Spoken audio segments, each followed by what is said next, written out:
when you're in RealeFlow, we're going to start there.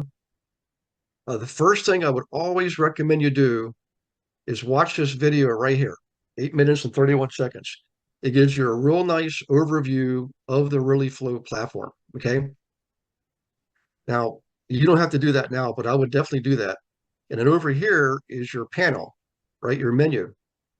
Now, I'm actually going to go to the bottom first and point out two things. Number one is the knowledge base. Okay. If you click on that, scroll down just a wee little bit. Okay. It has an entire section on getting started. And these are real short, quick. Some things you read, some things are short videos, like they have recorded calls on lead generation.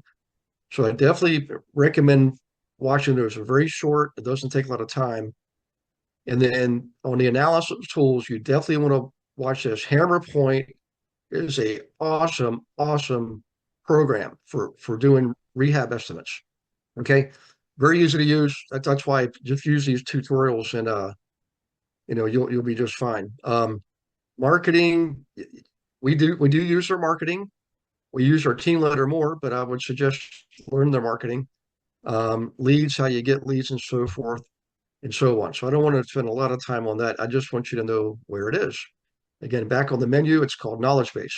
Now here's a nice little surprise. If you look down here, if you look and see that 855 number, okay, now this isn't something you call right away. What you want to do is get familiar with the platform, right? Learn how to generate leads, learn how to save them, learn how to use the analysis tools. I would definitely learn how to use the website, right? You can even upload your own letters if you want to be mailed out.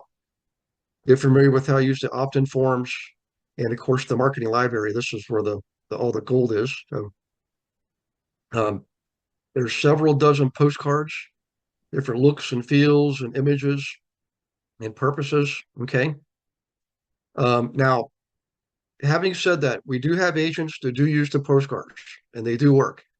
However, the letters, statistically, guys, and this isn't just like recent information. We've known this for years. We track and measure everything on this team. Letters have always outperformed the postcards. So letters are generally less expensive, or sorry, more expensive to mail than postcards. That's why a lot of agents say, you know what, I'm going to send out 1,000 postcards and I'll contact 1,000 people. If you could type in the chat box, just type in the word postcard if you've ever done postcard campaigns before, and spent a good bit of money, and then type in the chat box if you got a big goose egg out of the postcard campaign. Let's see how many times that's happened, because it happens to a lot of people, right? So letters are more expensive per piece to mail, but you get far better results. I mean, much far better response rates, far better conversion rates. And quite frankly, I'd rather work with 20 people using 20 letters 3 or 4 times than 1,000 people using 1,000 postcards any day of the week. So let's see what kind of results we got there. One deal in over 1,000 postcards. You know what, Stephanie? Believe it or not, that's actually a good statistic for postcards. So, so congratulations on that. Kurt, goose eggs. Yep, on the postcard. I tell you what, guys, I'll give you a really hard luck story. Um, he have got goose eggs too. So I had a student out in Whittier, California, and I'd come to teach class there, and she was in the back and just so excited to be in class. And I was asking the same question, who here has done postcards? And she did. And I asked her, can you please tell us how many you sent out? She sent out 7,000 postcards. Guys, guess how many phone calls she received or any response at all? Just take a wild guess. And you can type it in if you want, or unmute yourself. Let's see who's got the winning answer.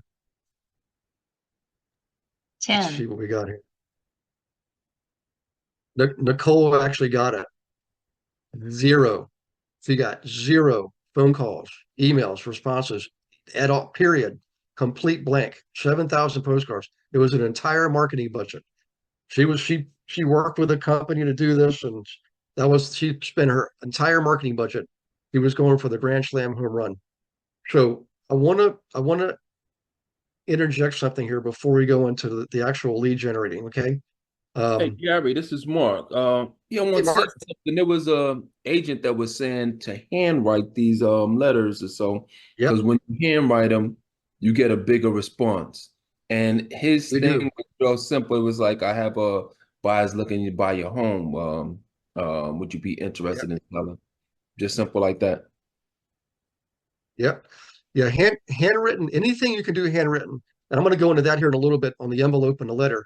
Now, just so you know, on our letter, we actually do send it's in a Word document, so it's actually, type, um, 12 times Roman, something like that.